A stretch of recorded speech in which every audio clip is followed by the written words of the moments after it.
Assalamualaikum warahmatullahi wabarakatuh. Halo semuanya, bertemu kembali pada kesempatan kali ini.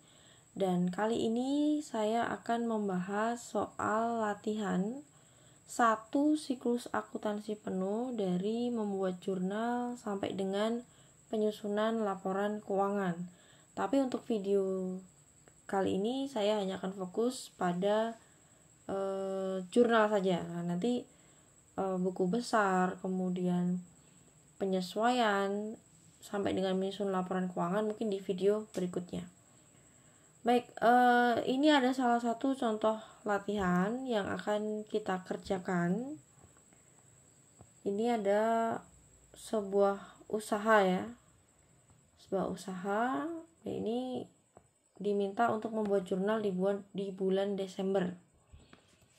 Misalkan ini usahanya adalah CV Nano gitu ya. CV Nano ini bergerak di bidang jasa ini ya, di bidang jasa, sehingga nanti pendapatannya adalah pendapatan jasa.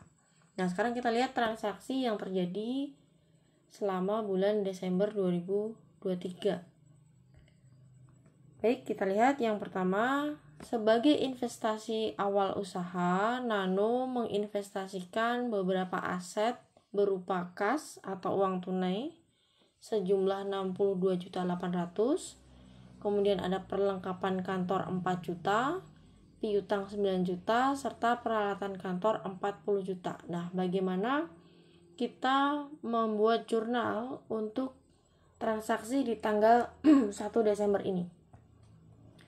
Jadi ini adalah setoran modal awal ya, karena baru mulai usahanya. Kemudian untuk modal awal itu tadi disetor kas, perlengkapan kantor, dan piutang. Nah, kas, perlengkapan kantor, dan piutang serta peralatan kantor itu adalah aset ya, aset. Nah, kaidah debit kredit ya, aset itu bertambah di sisi debit ya. Aset itu bertambah di sisi debit. Jadi logikanya kalau akuntansi itu adalah pertanggungjawaban ya. Yang masuk dan yang keluar itu ada pertanggungjawabannya. Ini ada yang masuk nih. Aset berupa kas, perlengkapan, piutang, dan peralatan kantor. Nah, ini dianggap sebagai setoran modal. Jadi jurnalnya kita catat seperti ini. Tanggal 1 ya, ini tanggal 1 saya akan mencatat ini sebagai kas karena ini adalah aset bertambah di sisi debit. Kemudian perlengkapan kantor,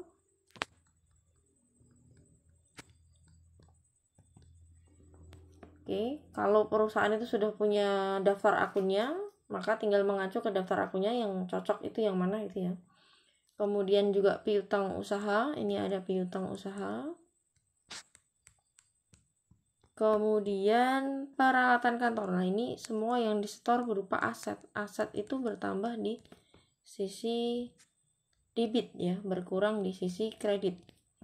Kreditnya apa ini? Nah, ini perusahaan mendapat aset berupa kas, perkap, piutang, dan peralatan kantor. Ini sumbernya mana ini? Sumbernya adalah modalnya si pemilik Nano. Ya, jadi kita catat ini sebagai modal. Modal itu bertambah di sisi kredit ya, saldo normalnya kredit. Jadi ini kita catat sebagai modal Nano gitu ya. Jadi kalau ini dibuat debit kredit, di sini kredit, maka kasnya adalah sebesar 62.800. Kemudian perkapnya adalah 4 juta. Kemudian piutangnya 9 juta. Oke, kurang naik ya. Saya edit dulu. Kasnya 62.800. Kemudian perlengkapan kantornya adalah 4 juta. Piutangnya 9 juta. Peralatan kantornya 40 juta.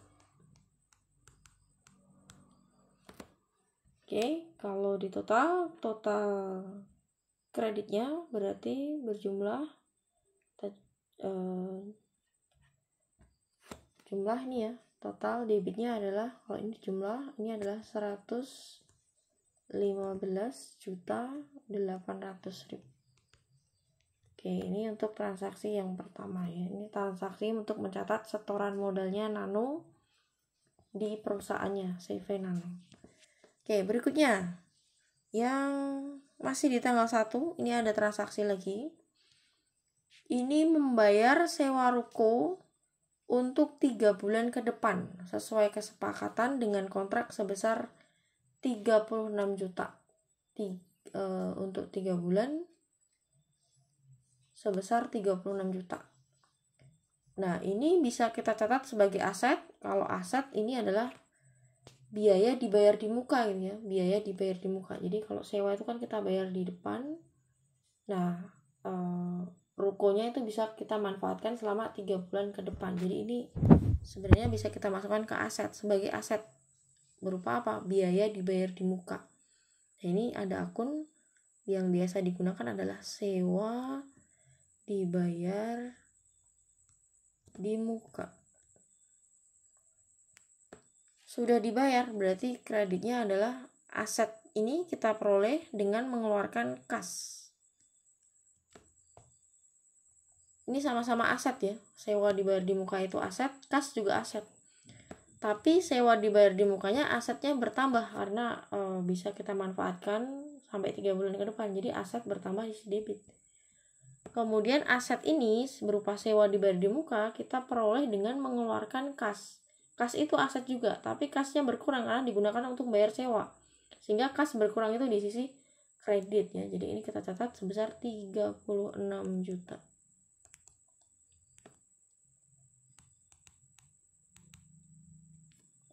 Oke, berikutnya membayar premi asuransi properti 6 juta. Nah, ini perlakuan akuntansinya sama kayak yang sewa dibayar di muka tadi, tapi ini adalah asuransi ya. Jenisnya adalah asuransi. Jadi dia debit asuransi. Dibayar di muka. Kreditnya adalah kas ya, senilai 6 juta. Jadi ini juga biaya dibayar di muka. Premi itu biasanya untuk 1 tahun atau untuk beberapa tahun gitu ya. Jadi bisa kita manfaatkan periode berikutnya sehingga ini masih menjadi aset.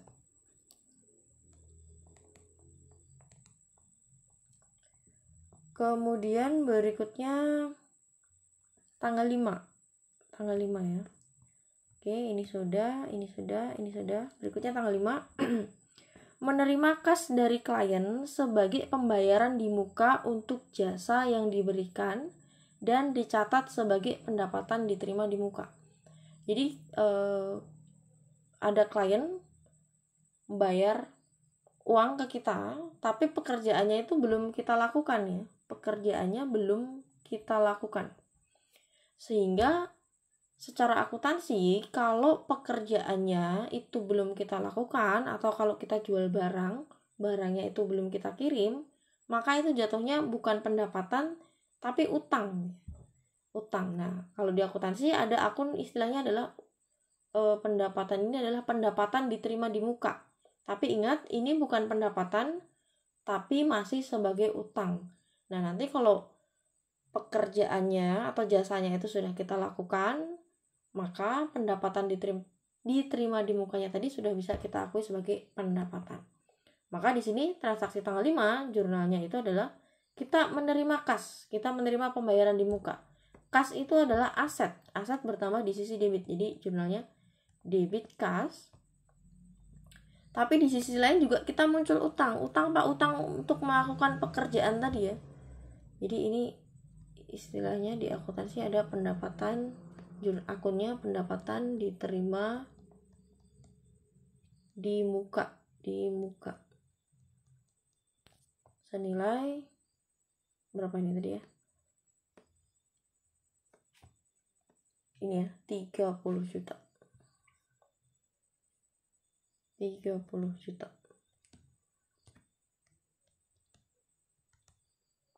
Debit kreditnya ya, udah balance ya.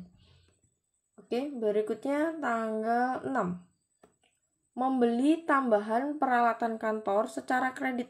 Nah ini ya, jadi kita beli peralatan kantor tapi kita tidak mengeluarkan uang karena ini utang gitu ya, belinya kredit sebesar 5 juta. Oh ini PT-nya adalah PT Belajar Akuntansi ya, berarti ini bukan CV Nano ya, tapi ini PT Belajar Akuntansi.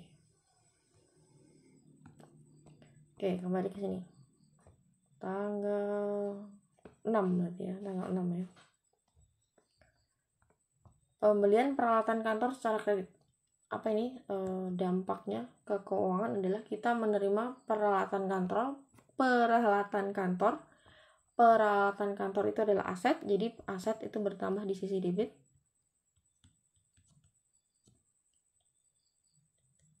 Kita dapat aset ini sumbernya dari mana? Ternyata hutang ya, kita bisa tulis utang dagang atau utang usaha gitu ya. Utang dagang berapa nilainya tadi ya? 15 juta di sini ya, 15 juta. Debit 15 juta, kredit utang dagang 15 juta. Oke, berikutnya ini oke. Kemudian tanggal 7 menerima kas dari klien atas pelunasan piutang usaha sebesar 8 juta. Kita terima uang nih, kas. Kas bertambah di sisi debit karena dia aset. Kemudian sumber kas ini dari mana? Sumber kas ini dari mana? Ternyata dari pelunasan piutang usaha. Piutang usaha itu aset ya. Kita meminjamkan barang atau minjamkan uang, atau dalam hal ini kita jual jasa kita tapi pelanggannya itu belum bayar gitu ya. Jadi itu piutang. Nah, piutangnya dilunasi. Sebenarnya piutang itu aset, tapi karena dilunasi berarti piutangnya berkurang. Aset berkurang sisi kredit. Jadi kreditnya di sini adalah piutang usaha ya, atau piutang dagang ya, piutang dagang usaha ya, karena dia bukan perusahaan dagang di sini. Perusahaan jasa, piutang usaha saja. Berapa nilainya? Tadi yang dilunasi adalah sebesar 8 juta. 8 juta. Oke. Ini oke. Tanggal 10 membayar tunai untuk iklan koran. Nah, iklan koran ya. Iklan koran itu biasanya langsung dibayar kemudian diiklankan gitu ya. Jadi sudah jadi beban gitu ya. Tidak bisa kita manfaatkan lagi untuk periode berikutnya, sehingga periode berikutnya atau di masa yang akan datang gitu ya. Jadi ini langsung kita catat sebagai beban. Berarti sudah dikonsumsi nih ya. Beban iklan. Beban itu bertambah di sisi debit ya. Bertambah di sisi debit, berkurang di sisi kredit. Kalau pendapatan bertambah di sisi kredit, berkurang di sisi debit. Jadi ini beban iklan, kreditnya kas ya, karena dibayar dengan kas ya, membayar tunai nih ya, membayar tunai, nilainya 500.000.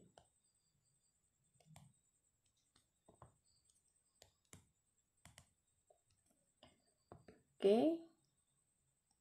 Tanggal 11 membayar sebagian utang peralatan tanggal 6 Agustus. Jadi 6 Agustus tadi kan ini kita beli peralatan nih, tapi utang nih, tapi utang. Nah, ini di tanggal 11 kita melunasi utangnya 5 juta.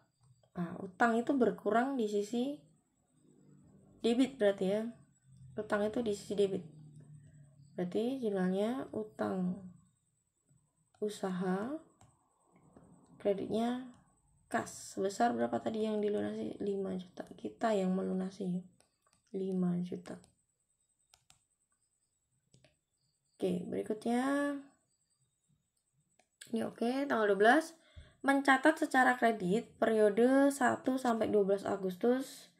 Mencatat jasa secara kredit ya. Jadi kita menjual jasa. Nah, tapi kredit ya, berarti kliennya belum bayar. Nah, ini kita catat sebagai piutang. Piutang itu aset. Aset bertambah di sisi kredit sebesar 6 juta. 6,5 juta ini ya. 6,5. Berarti jurnalnya piutang usaha, kreditnya adalah pendapatan jasa sebesar tadi adalah nilainya 6,5 juta. Oke, berikutnya membayar gaji 2 mingguan untuk pegawai administrasi 1.800.000. Berarti ini tinggal kita catat aja tanggal 14. Ini adalah sudah dibiayakan ya berarti ya, beban gaji, beban itu bertambah debit, kreditnya kas kan dibayar ya sebesar 1.800.000. 1.800.000. Oke, berikutnya menerima kas dari klien atas honor periode 1 sampai 16 Agustus sebesar 21 juta. Menerima kas. Jadi ini pendapatan jasa ya. Kita terima kas karena melakukan atau menyerahkan jasa tanggal berapa tadi ya? Tanggal 17 sebesar 21 juta. 17. Jadi ini kita terima kas. Kreditnya pendapatan. Pendapatan di sisi kredit ya, pendapatan jasa. Sebesar berapa tadi? 21 juta.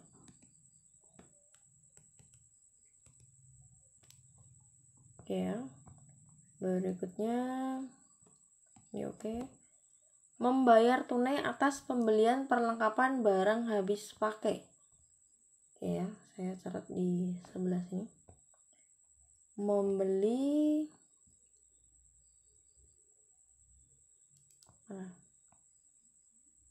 membayar tunai atas pembelian barang habis pakai 1 juta. Ini perlengkapan ya.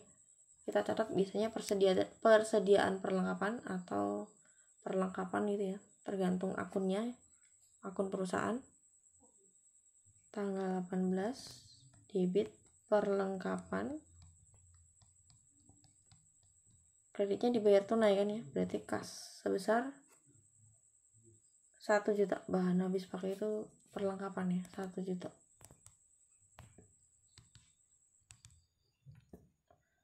Oke, berikutnya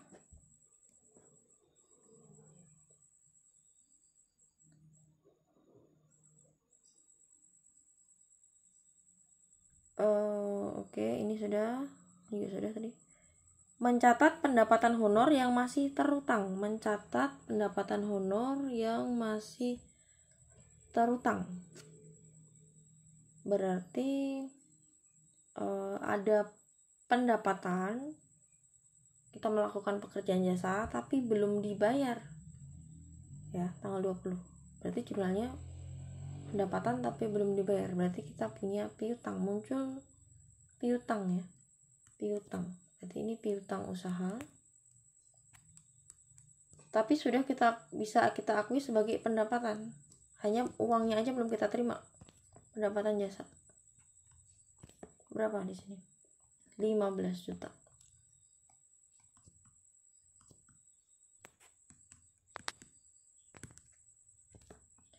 Kemudian berikutnya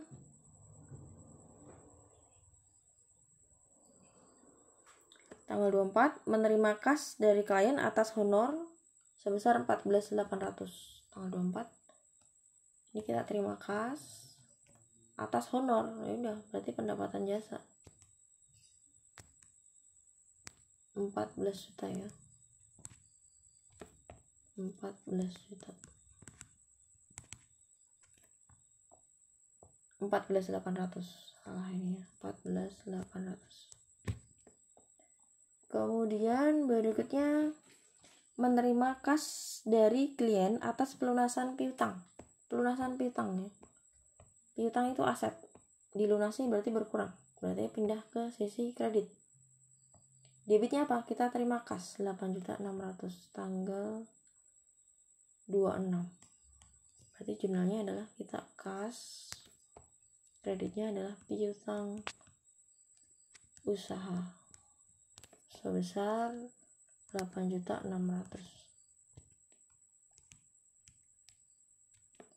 Oke, tanggal 26, oke. 27 bayar gaji 2 mingguan 1 juta.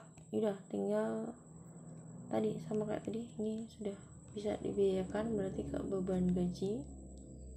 Kreditnya kas sebesar 1 juta.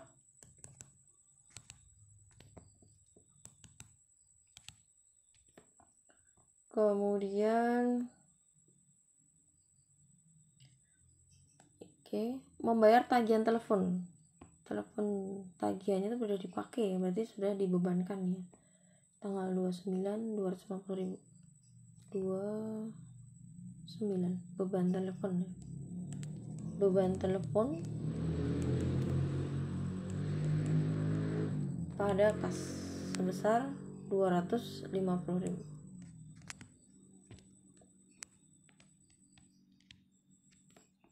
Oke, lanjut. Berikutnya tagihan listrik 390. Tanggal 30 tagihan listrik 390. Jumlahnya sama. Beban listrik, beban bertambah di debit ya, kreditnya kas 390.000.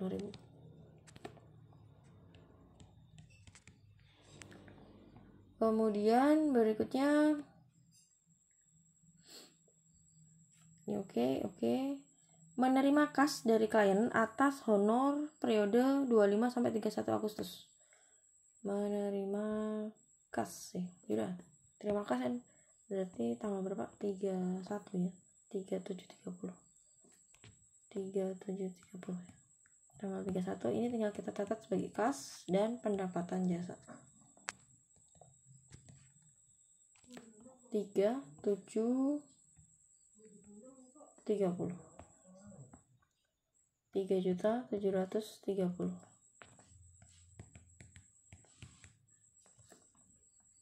Kemudian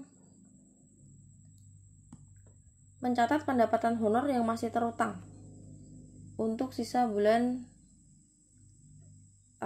Agustus. Ini asumsinya ini tadi semua diganti Desember ya, karena semuanya diganti Desember nih ya. Tadi kan ini Desember nih ya.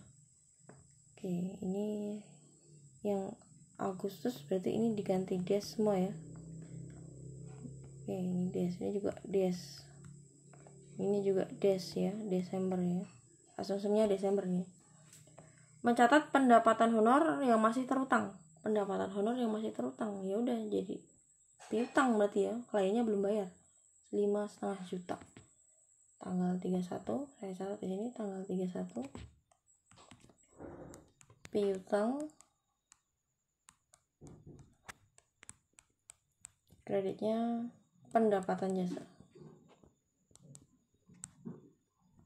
Berapa tadi? 5.500.000. Kemudian Nano pemiliknya melakukan penarikan tunai 7 juta untuk keperluan pribadi.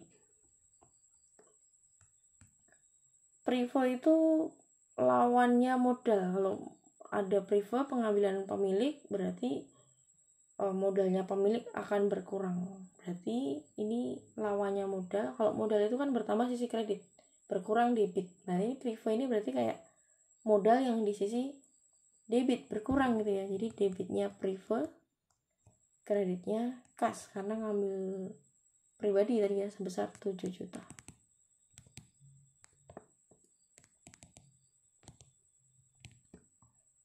Oke, ini ringkasan jurnalnya dari tanggal 1 sampai tanggal 31.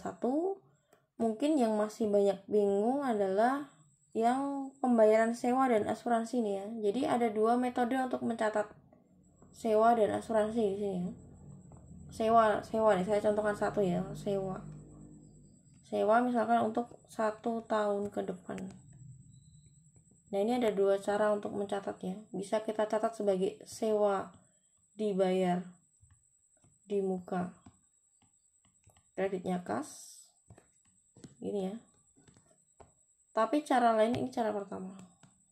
Cara keduanya adalah kita catat langsung ini sebagai beban sewa. Beban sewa kredit kas. Kok bisa beda? Bagaimana, Bu? Ini nanti pada akhirnya akan menghasilkan beban sewa dan sewa dibayar di muka yang sama. Tapi nanti di akhir periode ini adjustment-nya akan berbeda. Penyesuaiannya, adjustment atau penyesuaiannya akan berbeda. Tapi nanti akan menghasilkan nilai sewa dibayar di muka dan beban sewa yang sama. Tapi jurnalnya nanti akan berbeda. Tapi ini nanti akan saya bahas di jurnal penyesuaian. Baik, mungkin itu dulu untuk jurnal. Terima kasih. Wassalamualaikum warahmatullahi wabarakatuh.